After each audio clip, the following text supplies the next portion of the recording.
शहरजाद तूबा को नहीं जानती होगी, इसका मुझे बिल्कुल भी अंदाजा नहीं था। रियली तूबा कई सालों से बाहर थी, मुलाकात ही नहीं हुई थी उससे। बहुत बुरा हो गया ऑनर, मैं बहुत शर्मिंदा हूँ। अगर मेरी वजह से प्रॉब्लम हुई तो छोड़ो ये बातें। अपने आप को कैसे माफ करूंगा समझ नहीं आ रहा। मैंने कहा ना छोड़ो। हाँ यास्मीन, एक्सक्यूज मी।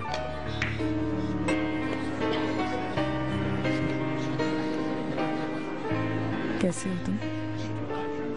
मैं जानती हूँ कि तुम मुझे देखना भी नहीं चाहते। मुझे पता था कि तुम यहाँ आओगे, इसलिए आ गई।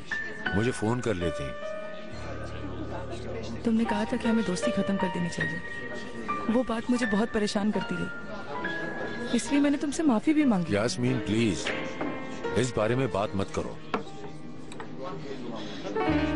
ठीक कहा, तुम्हारी नाराजगी जायज है। मेरी वजह से ही तुम इस प्रॉब्लम में आए हो, मगर मुझे अंदाजा नहीं था कि ये सब कुछ हो जाएगा।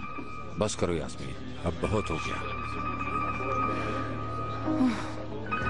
उस वक्त मुझे क्या हो गया था ऑनर मुझे नहीं पता, लेकिन सच में मैं ऐसा नहीं चाहती जो थी। होना था वो हो गया, अब भूल जाओ उसको। खुद को कैसे माफ करूं मैं? तुम्हारी वजह से मेरी जिंदगी अजाब हो गई है। तुम्हारी वजह से शहरजाद मुझसे बात नहीं कर रही है।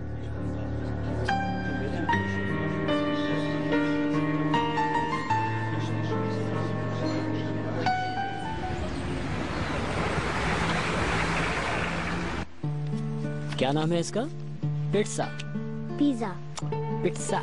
पिज्जा। हाँ ये हुई ना बात, इटालियन की तरह बोलो। पिज्जा। पिट्सा।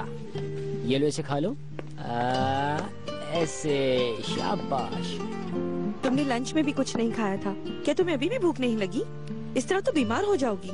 मुझे भूख नहीं है मेहरबान आपा, थैंक यू। शहरजाद, कहा ना भूख नहीं है। अगर तुमने नहीं खाया तो मैं चली जाऊंगी यहाँ से। प्लीज खा लो।